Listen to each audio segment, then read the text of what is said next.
So, welcome everybody. My name's Catherine Lucas, and I'm delighted to welcome you to this webinar celebrating the launch of my new book, In Case of Spiritual Emergency, Moving Successfully Through Your Awakening. I'd particularly like to welcome my special guests today from both sides of the Atlantic, so welcome. And in the first instance, I'm thinking that some people may have tuned in because they're not sure what spiritual emergency is. And so I thought I would just say very briefly in a nutshell, how we're using this term today. And we're using the term spiritual crisis, spiritual emergency interchangeably. So we're talking about processes of profound inner transformation. These are processes of growth, of healing, of awakening of consciousness. And what happens sometimes, what makes these a crisis, is the intensity of it. Sometimes these experiences can really speed up and make it very difficult for us to manage, to function at an everyday level. So that's really, if you like, what makes it a crisis, an emergency, is the sheer intensity.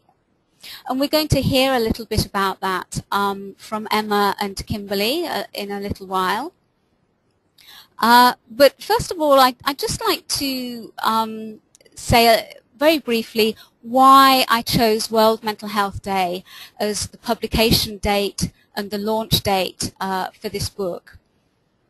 Not everybody goes down the mental health route when they find themselves in spiritual emergency, but many people do. Many people end up in hospital, and that's partly because our society has so few places to hold and support people when they're going through these extreme experiences. But because of that, I chose World Mental Health Day because it's really important to help raise the awareness and understanding of the spiritual dimension within the mainstream. And we can do this by, if you like, drawing on transpersonal psychology. And this is something that I've done in a couple of chapters in the book.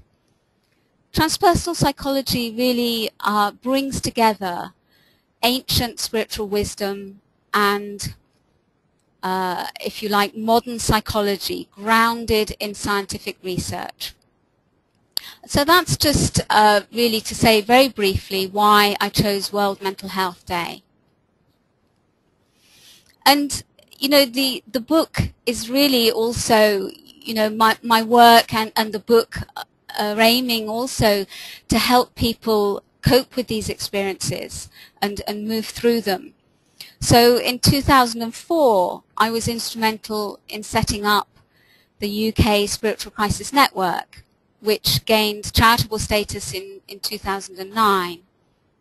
And so since 2004, a group of us have been working to raise awareness and understanding of spiritual crisis, spiritual emergency. And I guess, on a slightly more personal note, I see these experiences very much as wake-up calls. And so my hope for the book is that it will also help people to really fulfill their spiritual potential, to kind of find their soul's calling, their soul's purpose, and to really have the confidence to fully engage with that.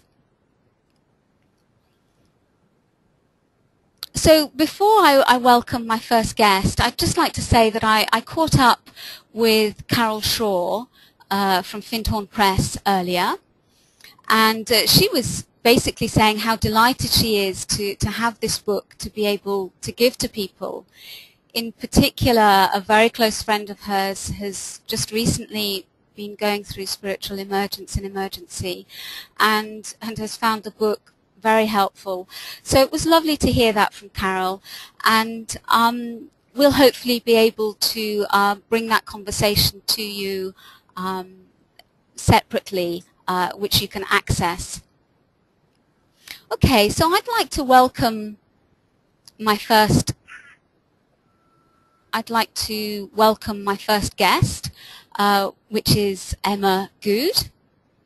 And Emma is a film director. She started out at the BBC, and she now runs her own filmmaking business with Green Lane Films. So welcome, Emma. Hi, thank you. And you've been on quite a journey. You've been through quite a process of spiritual emergence and emergency. So I wonder if you'd like to share a little bit of that with us. Yeah, I think it's quite interesting just to let people know at this point that my background, I don't really have a spiritual background, so I didn't have any spiritual practice or beliefs in anything really beyond the physical body. So, you know, for me when they happened, really I didn't have any idea what was happening, and I'm one of the people that have been through the psychiatric system, so I mean, I don't take myself there and say, I'm having a spiritual emergency, can you help? You know, people around me who are looking after me and caring for me take me there because it's, you know, it's difficult for them to manage, and, you know, I need to be in a safe place. And the first one happened 15 years ago, and I've had 6 altogether, and they last about a month or 2. And 4 of those I've been hospitalised, and 1 of those was a sectioning. And yeah. Just to explain to people on the other side of the Atlantic, that means that you were committed to hospital against your will. Yeah, and actually what it meant for me is that it wasn't against my will. It was simply because it was really a cost issue, that they were going to have to pay agency nurses to stay up all night by my bedside, but if they put me in the section wing, it was locked and they wouldn't have to pay for that. So all of the times it has been, you know, I've wanted to be there. And so the experiences, I mean, the 6 have sort of varied over the years, but I've kind of amalgamated an imaginary one just to describe for you what it might be like, so you can get an idea.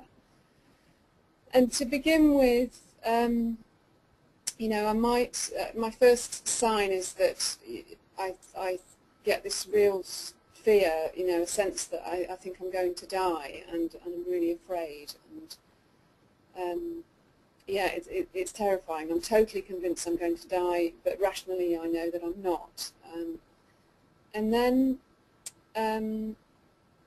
after that, I then feel in my body, I feel all this energy and a huge sense of love just filling my body, and you know, it's beautiful, it's really intense, and I can actually cry with the experience because it's so moving, it's so breathtakingly amazing, you know, the love that I feel for everything in the whole world. It just makes me cry. And then filled with this energy, I can't sleep. I can't get to sleep. I can't switch off. It's, you know, I'm just kind of buzzing. So when I can't sleep,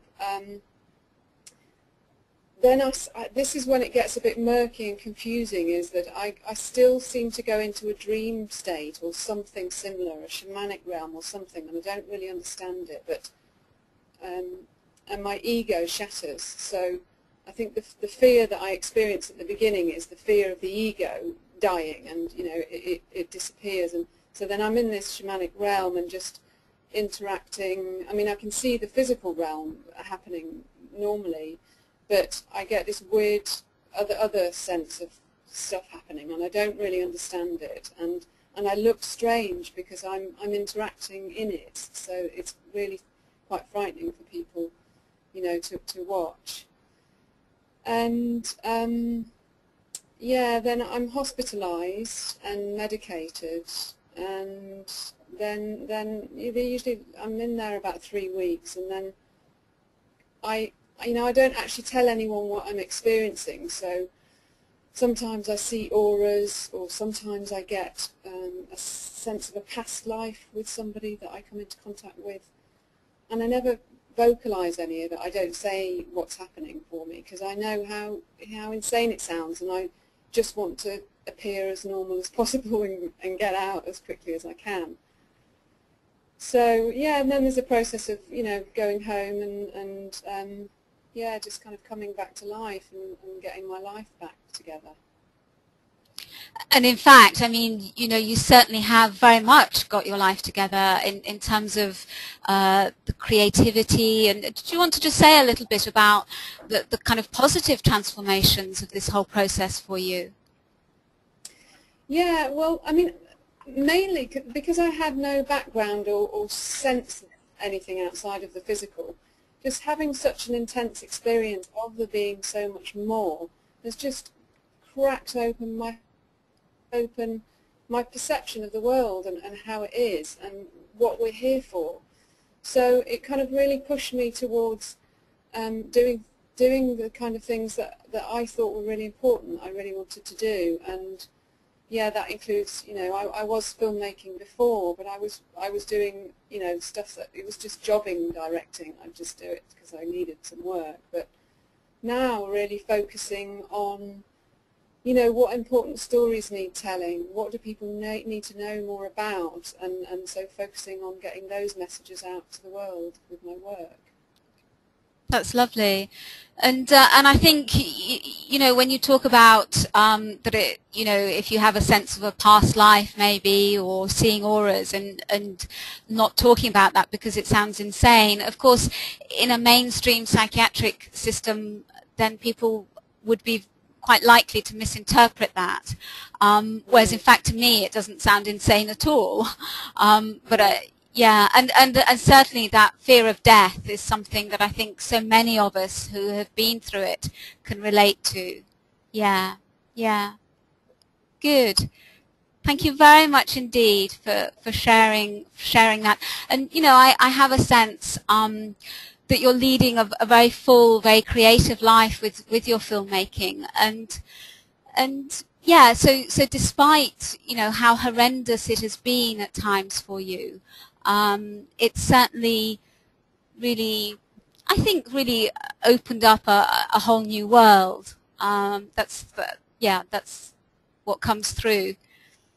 Yeah, definitely. I mean, I wouldn't wish it away. I wouldn't change it for the world. It's it's made my life really. So I mean, they're difficult. It's difficult, but it's amazing as well. Yeah. No, that's lovely to hear. Thank you very much indeed, Emma. Thank you. So we're just going to take a short break, just for a minute.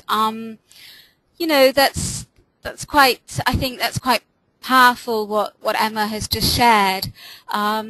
So it'll give you a moment to kind of be with that and digest it a little bit. And also, if you don't have pen and paper to hand, you might like to get some pen and paper, because we'll be giving you some website addresses and some resources that you might like to make a note of. So we're just going to take a short break now, and we'll be back very shortly.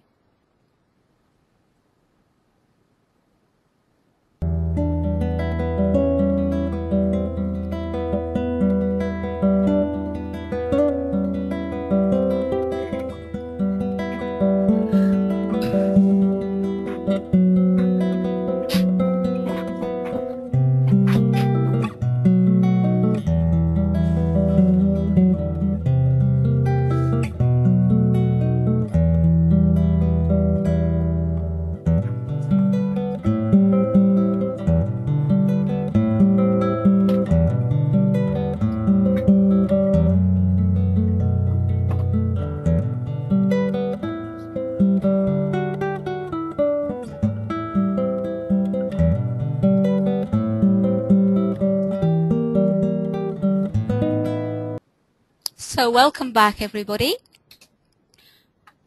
And I'd like to welcome my second guest, who is also featured in the book in the same way that Emma is.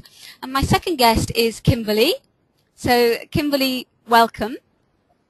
Kimberly, hi, thank you. Kimberly is an energy intuitive, and she's the founder of the E-Awakening Academy. And through the Academy, she offers energy skills and support online to sensitive, awakening souls. So, Kimberly, I know you've been on a different path in some ways from Emma. Do you want to just start by telling us a little bit about the background to your spiritual emergence and emergency?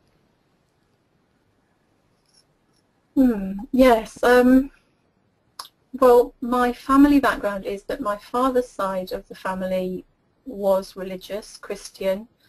My mother's side had a lineage of clairvoyance and mediums. I grew up going to church Sunday school and also watching my mother do intuitive readings. But I wasn't, same as Emma, I wasn't a conscious spiritual seeker. I wasn't on any conscious spiritual path. The spiritual crisis that I later had placed me on a spiritual path, but I realised I could have just as easily have ended up down the mental health and medical route. And now from where I am now, I don't judge one as being better than the other. Just how it happened, really. I was a very intuitive child anyway. I saw spirits and did a lot of writing and drawing and could quite easily go into altered states. And I think I was quite affected by the work that my mum was doing, that intuitive work that she was doing. I was very sensitive to people's energy. I could read people's energy as a child. My nickname was Dolly Daydream when I was younger, because I really would zone out and go to other places. My spiritual emergency actually was triggered by the death of my mother, and I realised that my personality from a very young child had formed around the role of carer for her, and so when she died, that personality and that role also died, and that's what I believe triggered my first major experience of spiritual emergency a couple of months later.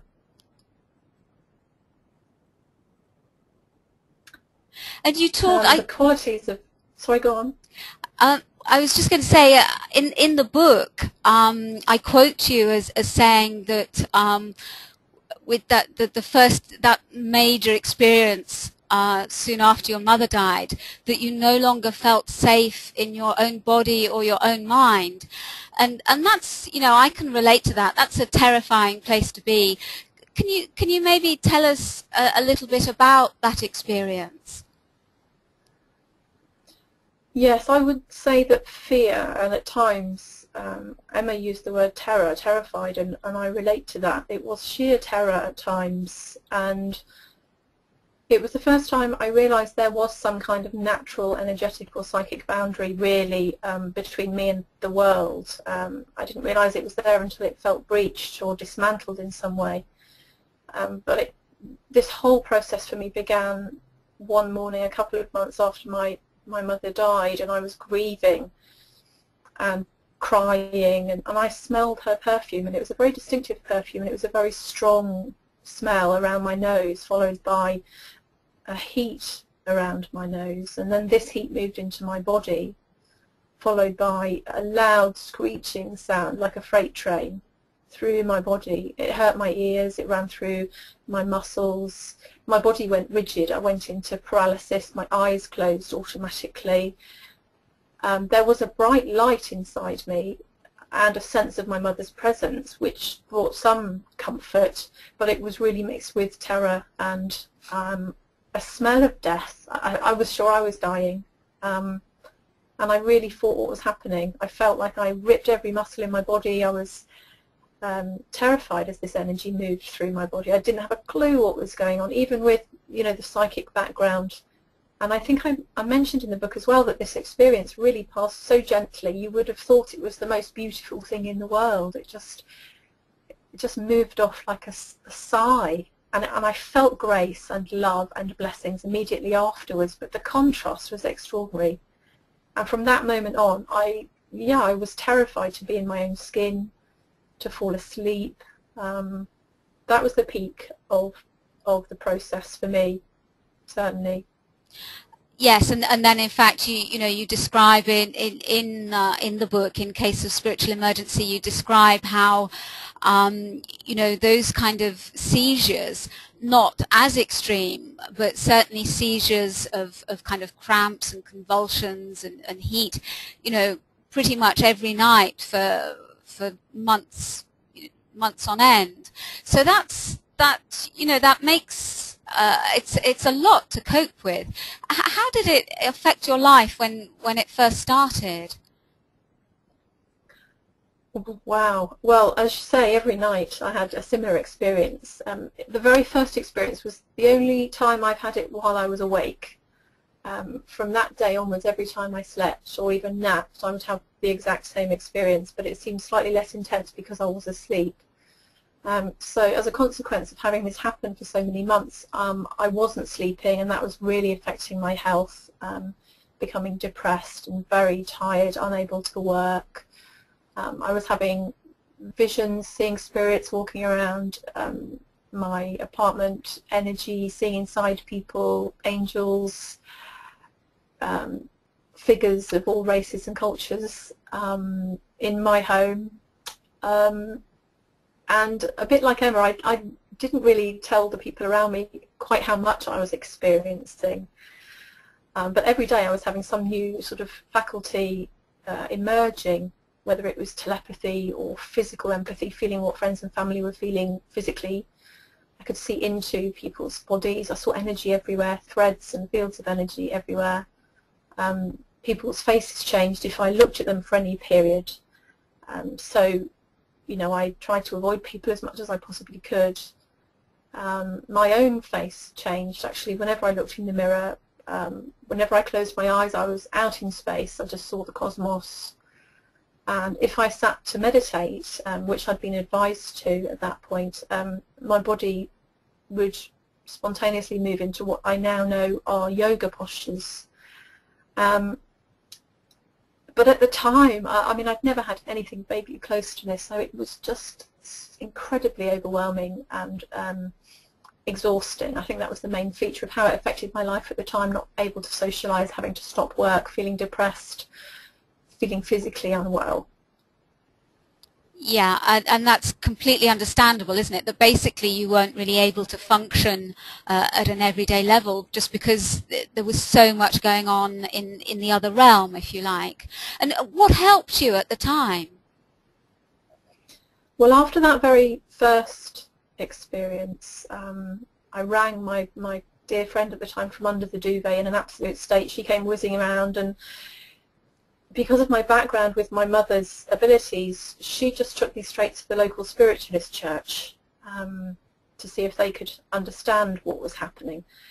And that moment, I think, is what really defined the direction of my path and my path of healing and understanding after that. I think if she'd taken me to the doctor that day, my path would have been very different. I know that. So having gone there on that first day, I then subsequently went back to this spiritualist church every week to have spiritual healing, and that's really what worked for me in terms of helping to ground and dissolve any fear. It just took the edge off it so that it became manageable fear rather than overwhelming fear. And that beautiful love energy, that light energy that was coming in through those healing sessions really just helped get me through. And shortly, a couple of years later, actually, this whole experience I know manifested as a physical condition, and I became physically very poorly a couple of years later. And at that time, then I discovered Reiki. So again, it was a different form of healing, but it was energy healing, spiritual healing, heart-centered healing that helped me to recover almost immediately from the physical manifestation of spiritual emergency. That really helped. It helped turn spiritual emergency for me into spiritual empowerment, learning about energy. That's lovely, and I guess also that during that process, and the people that you were meeting along the way, they helped to normalize the experience for you.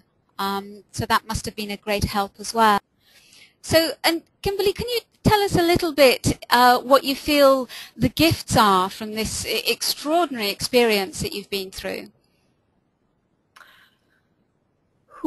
Well, my life is totally guided now by my intuitive and creative flow, which is hugely amplified. I would say I've learnt to listen to my body a lot more, and my subtle needs, my felt sense. I certainly have a much richer inner life of visions and messages and guidance. My artwork is taking on a totally new direction. I'm now an intuitive energy artist, and I go into altered states when I paint, and those paintings then seem to affect people in positive ways. I have a permanently expanded sense of the whole of life, rather than just, you know, me and my little world and piece of it, and of multiple realms and realities. I read the energy now of everything and everyone around me much more deeply, and can hold that in a more stable way. And I would say I feel a connection with all of life, awareness of some kind of information or sentiency in all things. So Kimberly, you know, you're obviously living in both realms. You've really kind of integrated, if you like, the two worlds. And so it's lovely to hear that even though you've been through some very tough times, and it's taken you years to kind of process and integrate all that you've been through, that it obviously has brought you enormous gifts and insight and wisdom. So thank you very much indeed for sharing with us. Pleasure. So we're going to hear shortly from Ted Esser about the American Spiritual Emergence Network. But I just, before we do that, I think this would be a good opportunity to just say a little bit about the UK Spiritual Crisis Network, and then we can hear about the American counterpart. So actually we were very influenced, really, inspired by the American Spiritual Emergence Network, and we now have about half a dozen directors who do an enormous amount of work, all on a voluntary basis. The whole organization is set up on a voluntary basis. And we have a few groups, local groups around the country. What tends to happen is that where there's a director, we get a local group. So, for example, in London, we've got a strong group, and here in Stroud, and also one of our directors is up in Liverpool. So there's a group there as well, and we tend to meet on a monthly basis. And there we're able to offer a little bit limited face-to-face support, but the main thing that we're able to offer at the national level is through email. So people can get in touch through the website and by email. And so I'm just going to give you here the email, the website address and the email address, so that if you would like to get in touch with the Spiritual Crisis Network, you can do that. We have a newsletter which goes out a few times a year, and we're hoping to have a summer gathering in 2012, so that's certainly, if you wanted to find out about that, you could certainly sign up for the newsletter. And there's also a conference coming up in a few weeks' time in November. So again, you know, the details of that have been going out via the newsletter. So if you'd like to get involved, we're always looking for more people to get involved in lots of different ways. Or if you're in need of some information or some support, then please do get in touch with the UK Spiritual Crisis Network with those addresses there. And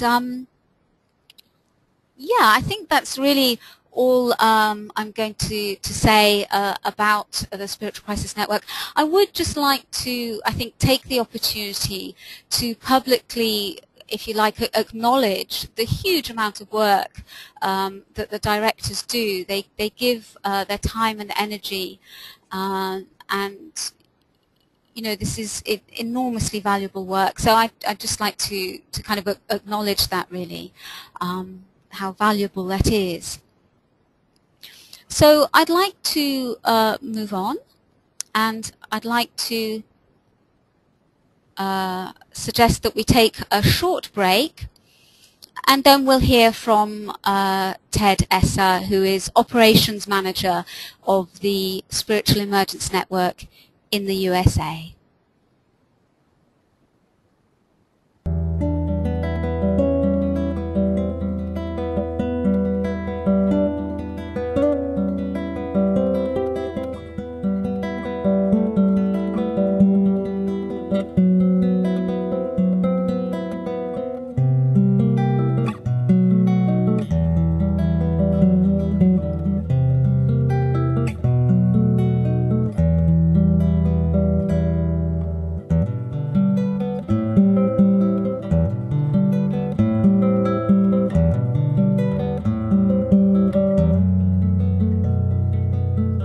So welcome back, everybody, and a very warm welcome to Ted, who is Operations Manager of the Spiritual Emergence Network in America.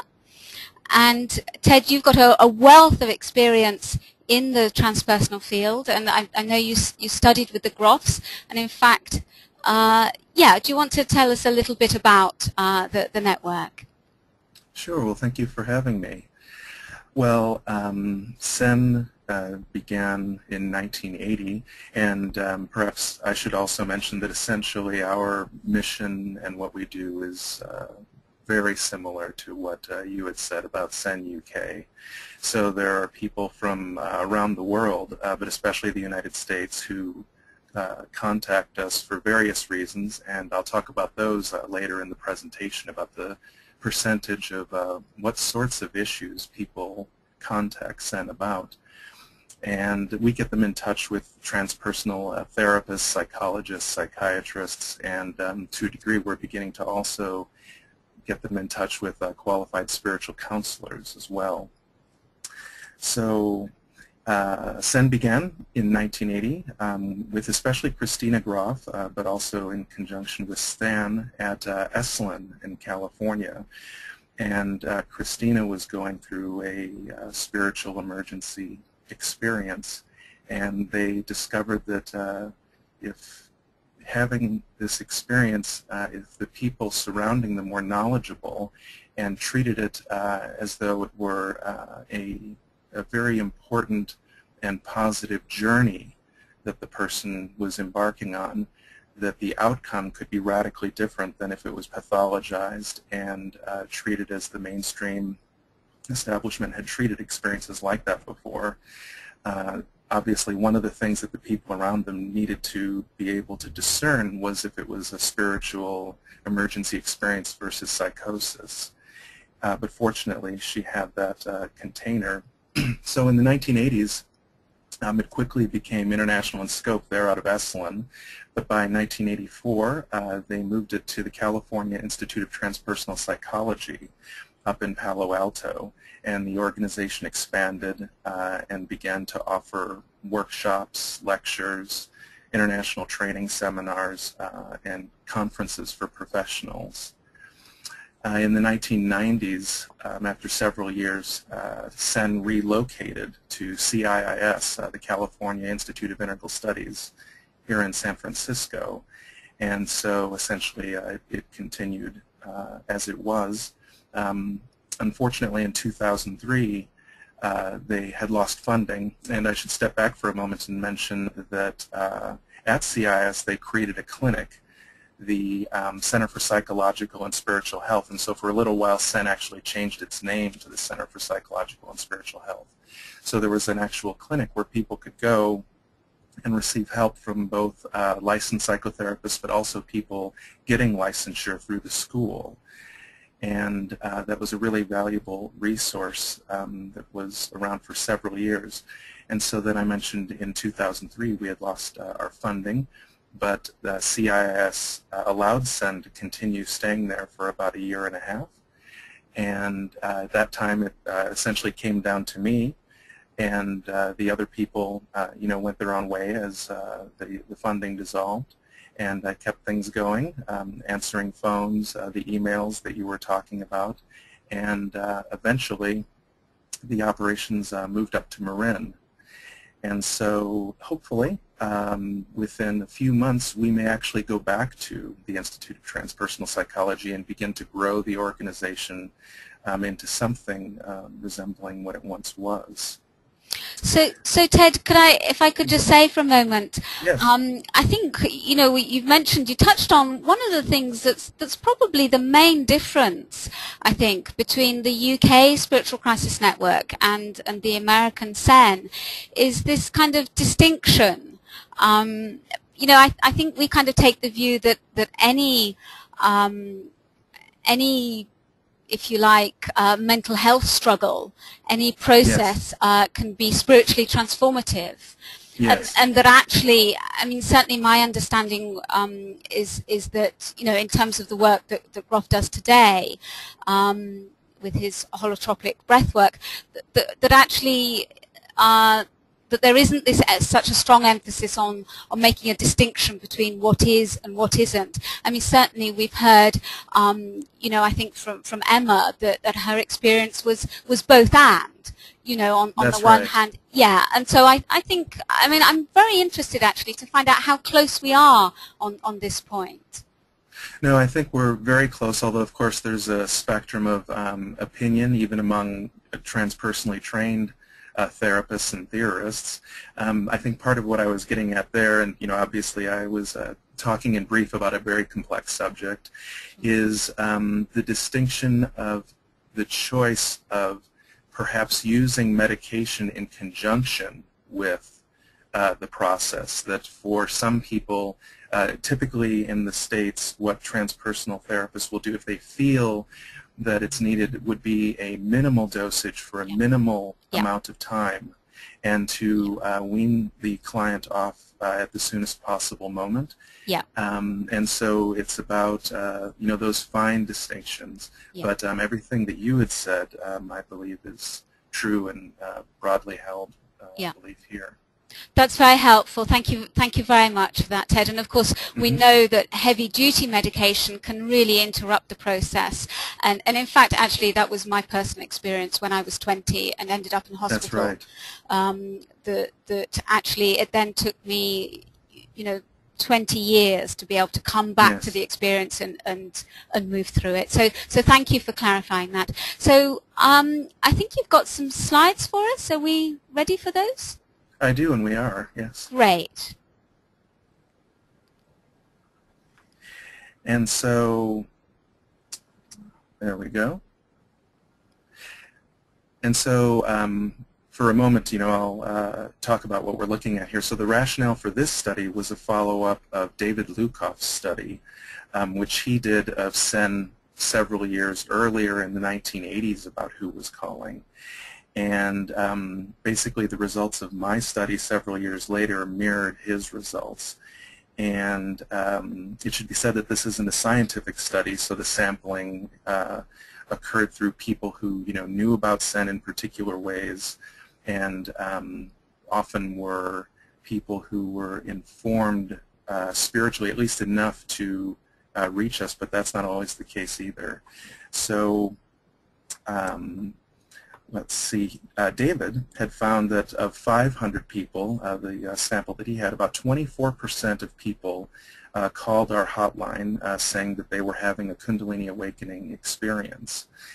And in terms of the study that I did, it was a smaller sample. We get about 50,000 hits per year on our website, and a few years ago the Association for Transpersonal Psychology gave us a grant in order to have some of our database online in terms of people, therapists that people could contact. And so the number of calls that we've gotten has dropped dramatically because, you know, some people are interested in just getting in touch with people who can help them directly. So that said, with 234 clients, this was between 2006 and 2007, you can see from the slide that about 23% in our study were calling for spiritual emergency, and that Kundalini awakenings accounted for 21%. So it's interesting in terms of the number of issues that people call about. You won't see them all here today, but it's over a couple of dozen issues that people tend to call us about. Kundalini is definitely the #1 issue, or it's clustered with other issues. And so, as you can see, we don't always know why people are calling, so that's the next one. And the one after that that's marked conventional is for conventional reasons like depression. And okay, we can, yes, go to the next slide. And you can see spiritual emergence was there as well for people who weren't in the midst of crisis when they called. But after that, it drops off quite a bit to lower percentages for issues around dark night of the soul, issues around beginning to have out-of-body and lucid dreaming experiences and not knowing how to handle that, issues from taking instruction from shamanic practitioners, and then they experience some sort of often paradigm destabilizing issues. And in fact, that is covered almost throughout this entire thing, is what Kimberly and the other speaker was talking about. Emma, yes, about not being raised in a paradigm where this sort of thing was in the culture, so that they would be able to, you know, just move with what was happening. So for many people, they were having positive experiences, but they were difficult psychologically because, you know, their friends and family had never talked about that. And so you can see experiences of the divine and, interestingly, possession as well were equal at about 3%, and we can go to the next slide. And so these were the next most common things at 2%: past life experiences, experiences as a result of taking entheogens like mushrooms, things like that, having existential crises, their previous belief system crumbling, whether it was a Christian belief system where perhaps they experienced Krishna appearing, or something from some other culture isn't really that uncommon, or the other way around. Having Christian things come up when perhaps they're atheists or Buddhists. And then you can see that the other, about a dozen other categories make up about 20%.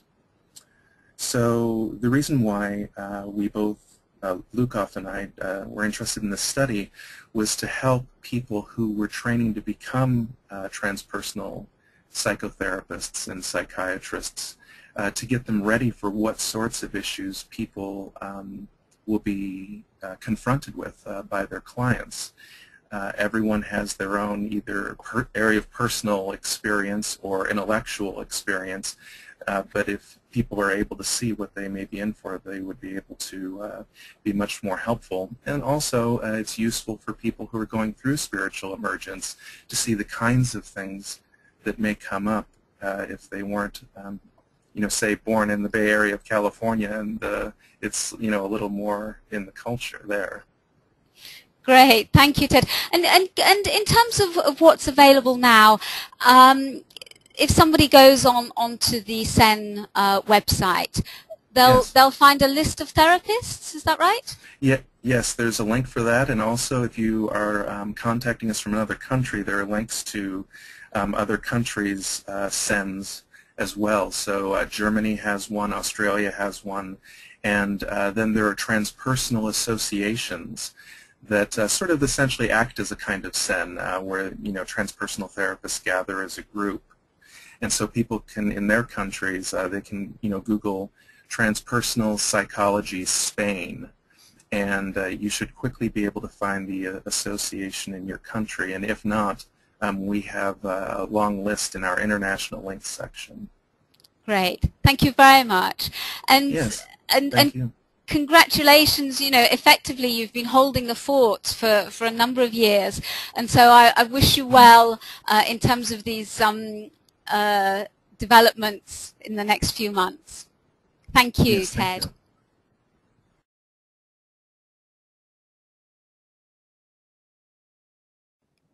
I'd like to welcome my guest, Kaya Nightingale from Canada. Kaya, welcome. Hello, Catherine. So Kaya is a spiritual counselor. She's a meditation teacher, and she went through her own Kundalini awakening, her own spiritual emergence in 1983. And she's done some really useful, really valuable research, which she refers to in her book. She's the author of Journey Through Transformation. And I have drawn on her work in the new book, my new book, In Case of Spiritual Emergency. And Kaya has also made a documentary film entitled Spiritual Emergency. So Kaya, we'd love to hear a little bit about the Canadian Spiritual Emergence Service. We basically have two areas, one on the east side and one on the west side. Here we have a circle of doctors and psychiatrists who are linked together, which we use as a referral service. And on the west coast, we have Brian Farlinger and a group of 4 people who meet regularly. One of those people is called Mahalia. She operates the Spiritual Emergence Service helpline. And what she will do is redirect people to the nearest resource. And she's also developing a training so that others can operate the spiritual emergence helplines. Great. And so does that mean that people can actually telephone and speak to her? Yes. So the number is up on the Spiritual Emergence Service website. Great. Okay. And we've got that. We've had that on screen, so people have hopefully got that. But let's just give that again. So it's www.spiritualemergence.net.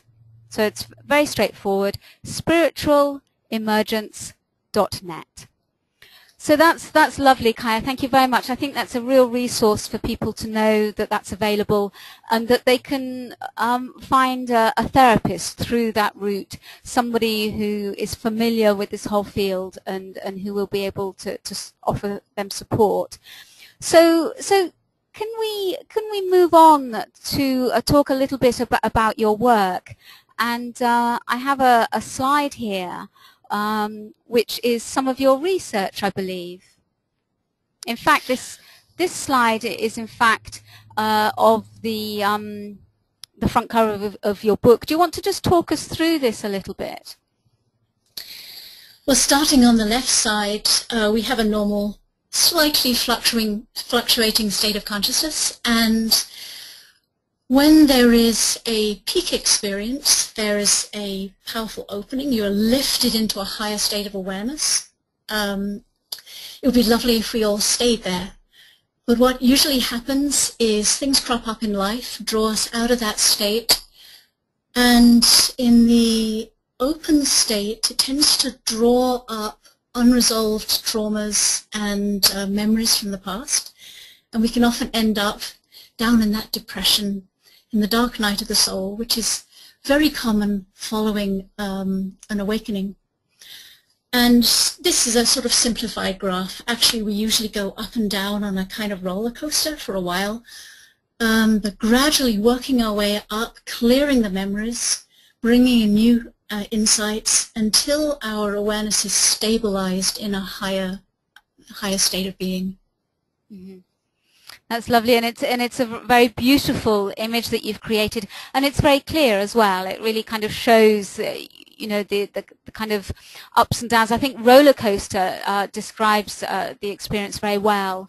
Yeah, that's great. So in terms of your research, this next slide then, do you want to say a little bit about this? Well, this is one of two slides. In the first slide, there are all the things that you would expect might create a spiritual emergence. For example, meditation, going to workshops, being with a guru, getting teachings. But on this slide, there's quite a few lifestyle things that happen: stress, illness, burnout, not sleeping or eating enough, which can precipitate a shift in consciousness. Mm-hmm. And in fact, I think that things like the yoga and the workshops and the meditation were actually cited in your research as quite common triggers. Is that right? Yeah, that's quite common. And this is taking 110 people who are still sort of in a spiritual process. I think if we looked at the greater population, we'd see higher numbers of illness and burnout. So this is from a survey that I did, it must be 7 or 8 years ago now, 4-page questionnaire. Fantastic. Well, I think that, that kind of research is so valuable because, we, on the whole, we have kind of anecdotal evidence. We have a sense of what people are going through and what's common, and the fact that people have more than one experience. But I think it's just really helpful to actually do a really thorough questionnaire like that with 110 people. So well done, congratulations on doing that, because it must have been it's a big piece of work doing that kind of research. Well, thank you. And one little thought. I've made this 4-page questionnaire available to the Spiritual Crisis Network. Actually, it's the Breakthrough Folk in Wales. And it's available for anyone who wants to continue the research, and then perhaps collectively, globally, we could amalgamate more data. Well, that would be wonderful. Thank you very much. That's a very generous offer, Kaya. And actually, I think, having spent the time to develop the questionnaire, that would be a fantastic resource to find out, to get just to get a picture, a kind of really current picture of what's happening. Thank you very much also, and congratulations and success for your book. Thank you. Bye for now. Bye. So we're just going to take a short break again, and we'll be back very shortly, and I'll be taking the opportunity to say a little bit about In Case of Spiritual Emergency, about the book.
So welcome back, everybody.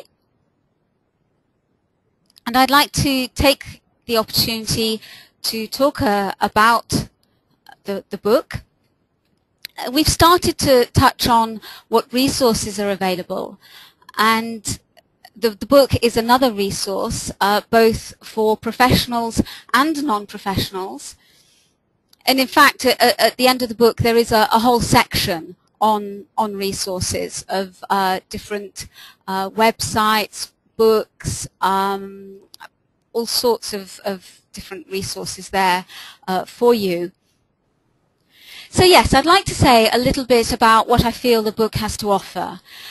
Beyond acting as a resource, my sense is that anybody who's interested in spiritual development, in growth, in the whole process of spiritual awakening will find something of interest.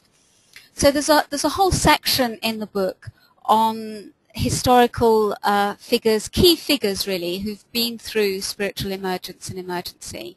So that's from some of the mystics, like Saint Teresa of Avila and St. John of the Cross, who gave us the term the dark night of the soul, and right the way through to contemporary figures, including people like Amma, who is, very much a realized being. She's known as the Indian hugging saint, for those of you that haven't come across her.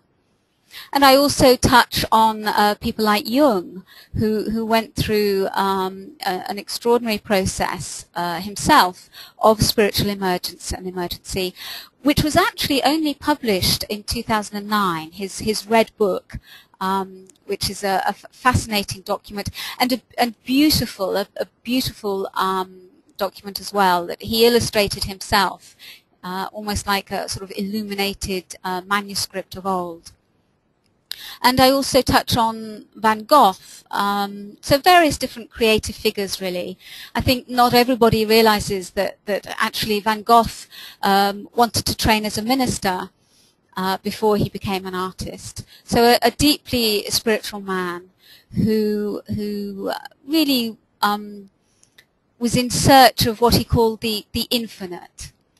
And I think in the book, I felt it was very important not to gloss over the difficulties, not to gloss over the challenges. We know that Van Gogh ultimately committed suicide, and I think particularly with the dark night of the soul and associated depression, there is a danger of suicide. And I really stress in the book the need to reach out for support, and just support is absolutely essential. I don't believe that anybody can get through these experiences without some help and some support, and so that's certainly something that I really stress in the book, looking at where that can come from and the different kinds of support. So as well as that whole section on key figures, which I think is of general interest, there's also a couple of chapters on the scientific and medical background. And I mentioned right at the beginning transpersonal psychology. By covering that, and we have if you like, a lineage of distinguished transpersonal thinkers and practitioners, right the way from Jung all the way through to present day with Groff. So it's really drawing on their work and helping to give this phenomenon of spiritual emergence and emergency the validity, the scientific validity and credibility which the mainstream needs. And which is there. So there are just a couple of chapters on that in the book. And I also, in those chapters, mentioned Brazil and the very important work that's happening there with work that Emma Bragdon has drawn our attention to. So that's a little bit about two sections of the book. But really the main contribution that I feel the book makes, where it can really be a very powerful resource, is that I've identified what I see as the three key phases that we move through with spiritual emergence and emergency. And, I should just mention straight away that it's by no means a linear process. We can move in and out of these 3 key phases. They can overlap, or the whole process, the whole cycle can start again. And we heard from Emma how she's been in hospital on numerous occasions. So there are these 3 key phases, which I'm just going to say a little bit about. And the first phase is coping with the crisis. You know, this is the most urgent, the most pressing need is to stay safe and to get through the worst of it. And I draw particularly on mindfulness as a mindfulness trainer myself, and I became a mindfulness trainer because mindfulness had helped me through my own crises. So I draw very much on that as what I see as a key tool for helping to cope. And 2 things in particular that mindfulness can help with. One, I think, is the grounding and the whole sense of being as much in our bodies as we can be while we're being bombarded, if you like, by these spiritual energies, and while our own internal Kundalini energies are maybe rising as well. So that's the grounding that mindfulness can help very much with. And the other is coping with the fear. You know, we've already heard how terrifying these experiences are. And mindfulness can help us to just get a little bit of space, a little bit of distance. I haven't got time to go into mindfulness and explain that in any detail here, really. But it's essentially about kind of being in the present moment and being with what is, being with our experience as best we can. One of the things that we can't do with spiritual crisis is we can't make it go away once we're in the midst of the experience. And indeed, we wouldn't want to. You know, we heard Emma saying how she wouldn't change any of her experience because these are such wonderful opportunities for healing and growth and indeed awakening.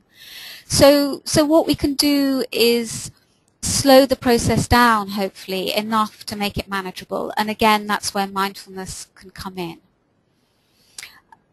I also, in this first key phase of coping with the crisis, look in very practical ways at things like eating and coping with not being able to sleep for extended periods. So there's some very practical material there as well.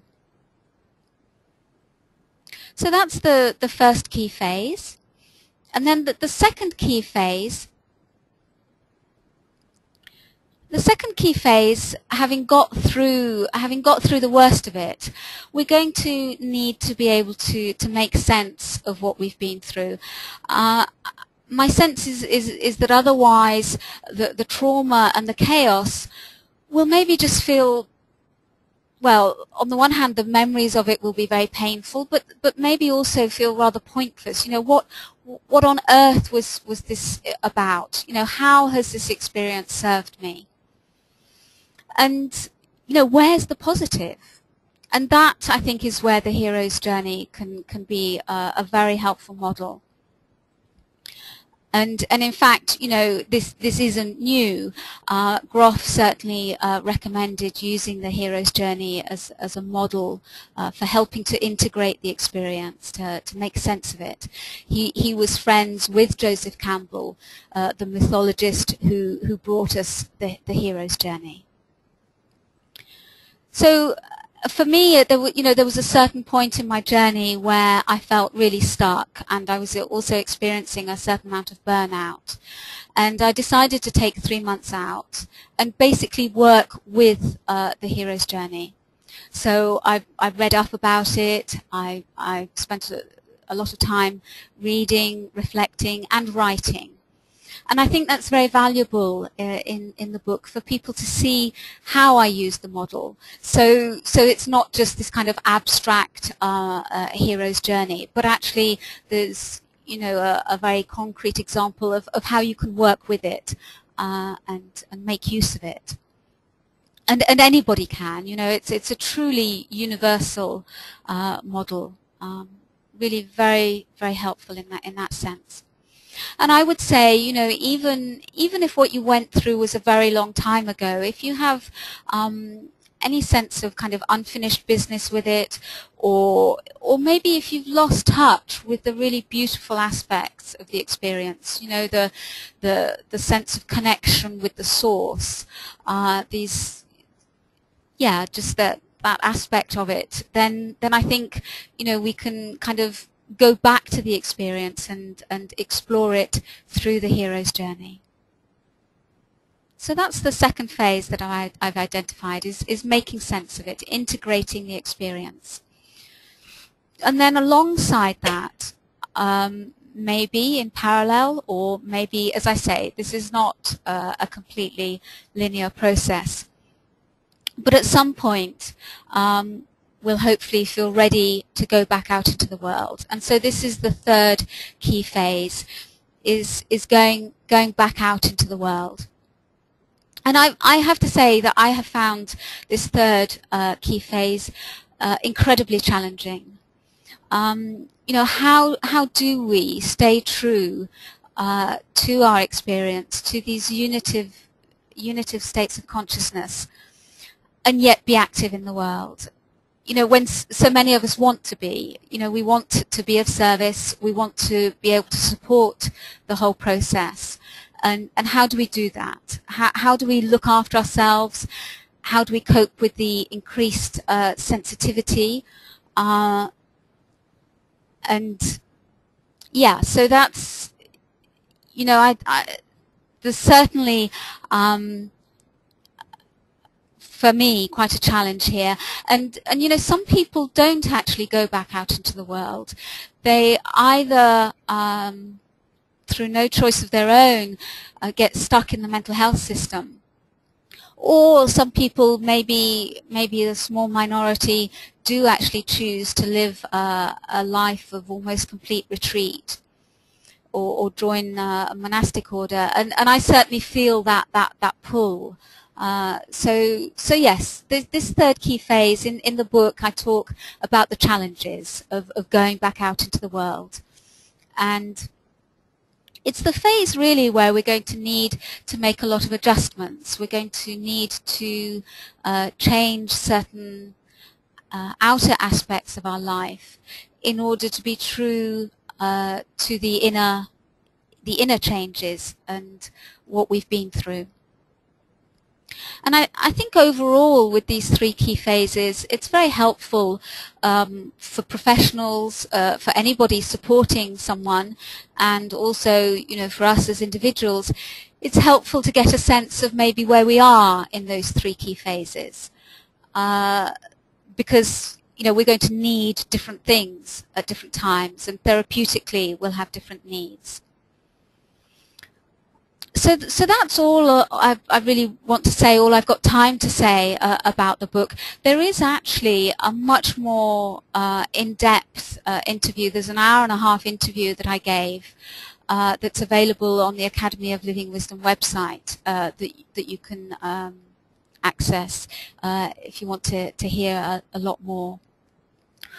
Or, of course, you could read the book. So it's time to move on. It's time to move on to your questions. We've had some great questions submitted. So thank you very much to those of you that have sent in questions beforehand. I'd like to, I'm just getting my questions here. So we've got, first of all, a question from Jenny. And Jenny says, my sense is that it is fear that is the biggest hurdle on both sides. The person who is experiencing the breakdown / breakthrough, and those supporting them. What are helpful ways of grounding high levels of fear? And we've got a related question also on the topic of grounding, which is Vaibhav. And Vaibhav says, in case of a spiritual emergency, what are alternatives to medication that a person can explore, what are good grounding techniques. So we've got two questions here. What are good grounding techniques, and what are helpful ways of grounding high levels of fear? So maybe Kimberly, maybe I could come to you first on that, and maybe you could comment.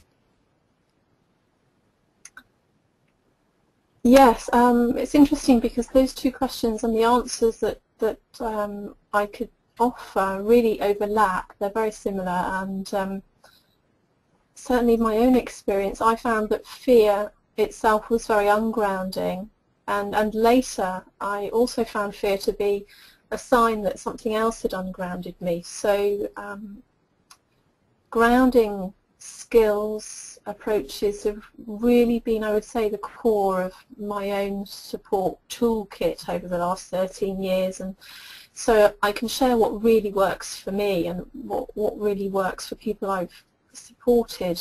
One of the first things, particularly in response to Jenny's question about fear, if you're feeling a lot of fear, if you're really in the middle of a peak experience, then for me what's really worked is just remembering to breathe. One of the first things I certainly do when the fear starts to come up is I hold my breath, and that in itself sends me up and out of body. So I would say to start to gently become aware of your own breath on a daily basis, but certainly when you notice that you're in fear, try and remember not to hold your breath. And if you can, ease into the fear, breathe into the fear rather than pull away from it if you can. If not, then just remember to breathe. And if you can breathe lower down in your body into your belly, I certainly find that really helpful to ground me. And I feel my energy start to shift downwards in my body, and once it shifts down sort of into my lower belly area, I feel a sensation of everything dropping down into my legs and then linking in with the earth. So certainly breathing has been one of the most important grounding skills for me over the last few years, as well as spending time in nature and having skin-to-skin contact with the earth. So maybe being barefoot or placing my hands on the trunk of a tree and breathing into the earth or breathing into the tree. The energy of nature certainly has been really grounding for me. Other quick things I could mention might be sea salt baths or swimming in the sea. Salt baths are very grounding. Keeping your energy clean is very grounding. So much more I could share, but those are the things that I would put in my emergency toolkit. So I hope that's helpful. Thank you. Yes, thank you very much, Kimberly. That is helpful, and in fact, of course, you know, in the book, I also go through grounding in quite some detail, and of course, there are things like through mindfulness. You know, mindfulness is very much about being in our bodies and connecting with our bodies and grounding that way. So there are things like the body scan, which is a body awareness CD that you can listen to that can help you kind of reconnect with the body as well. So thank you very much. That's great. So we have a question here from Wendy, and also a question from Graham, and these two are quite close as well. So Wendy asks, how widely is this experience accepted by the psychiatric profession? And Graham asks, I would be interested to know where mainstream psychiatry is on this subject and how they deal with cases of spiritual emergency.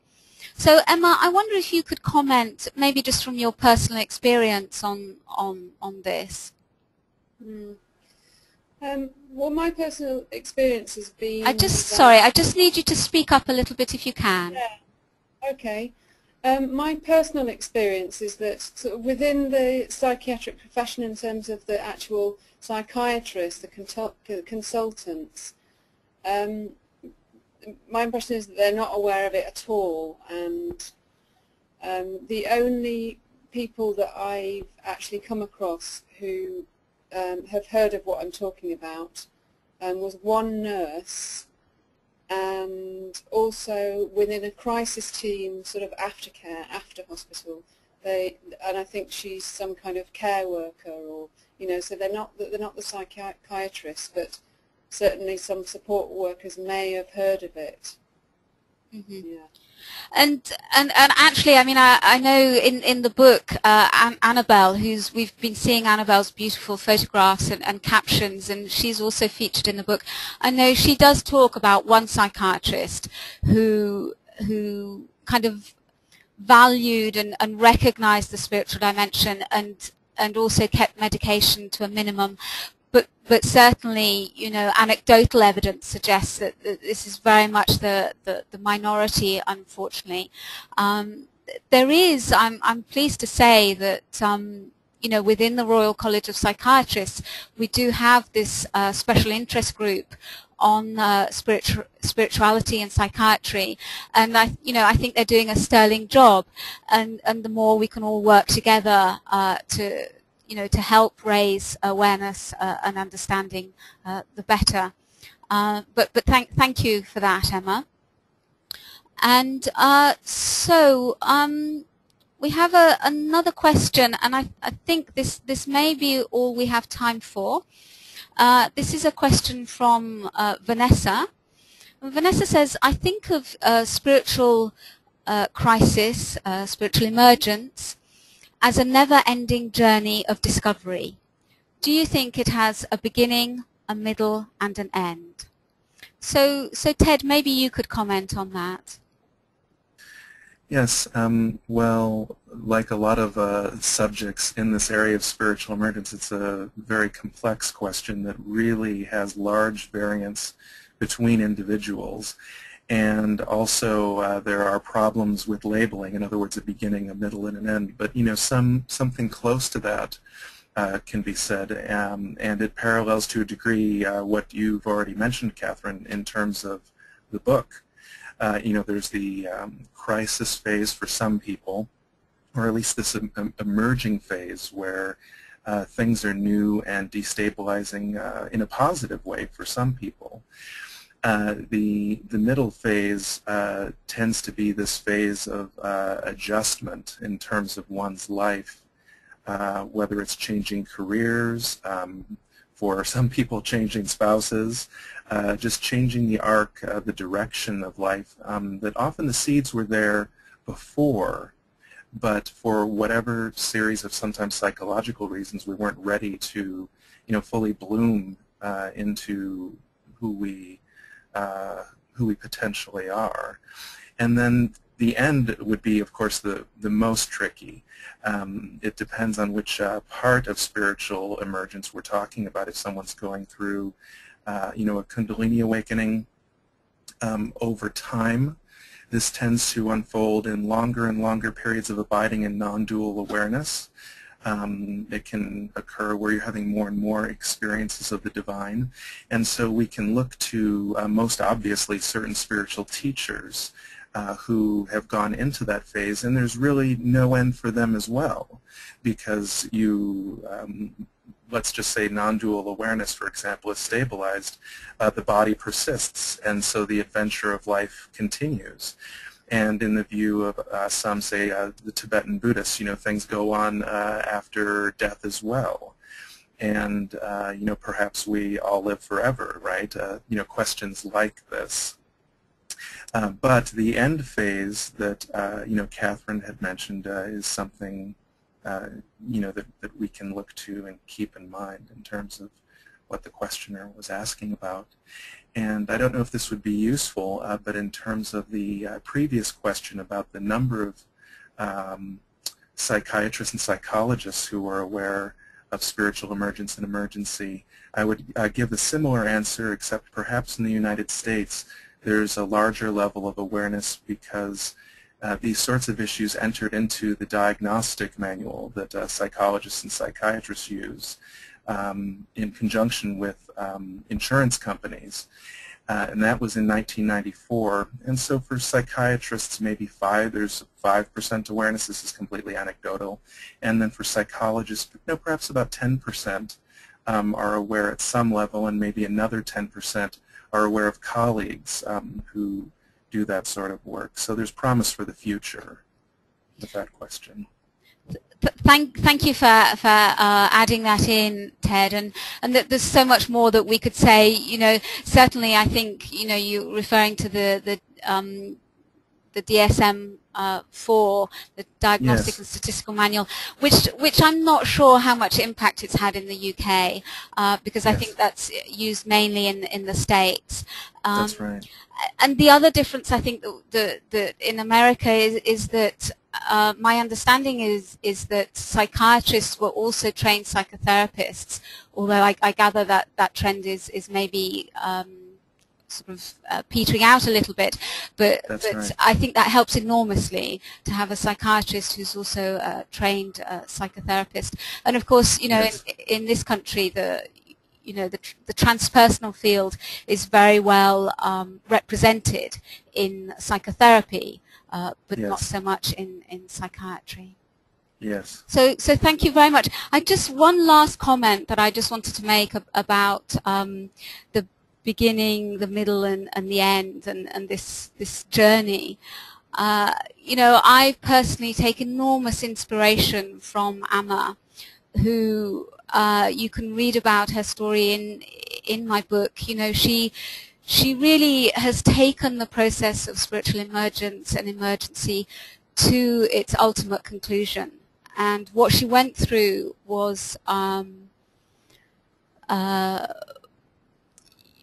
well, yes, it was sort of unbelievable, really, what she was, the state that she was reduced to.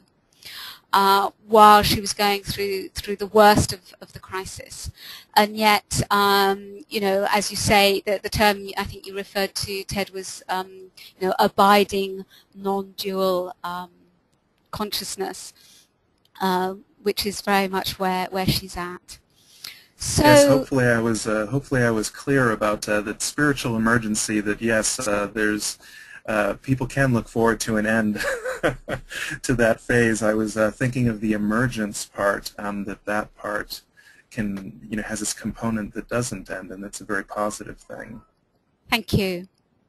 So I'd like to say a huge thank you to my guests this evening, to Kimberly, Emma, and Ted.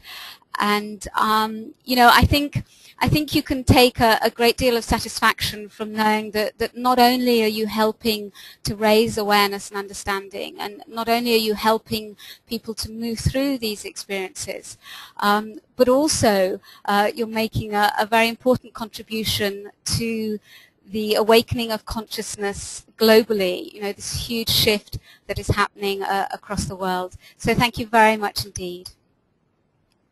I'm just going to say a couple of things by way of conclusion. I'm really very sorry if we didn't manage to answer your question. I will do that via the blog, and let me just give you the address of my blog.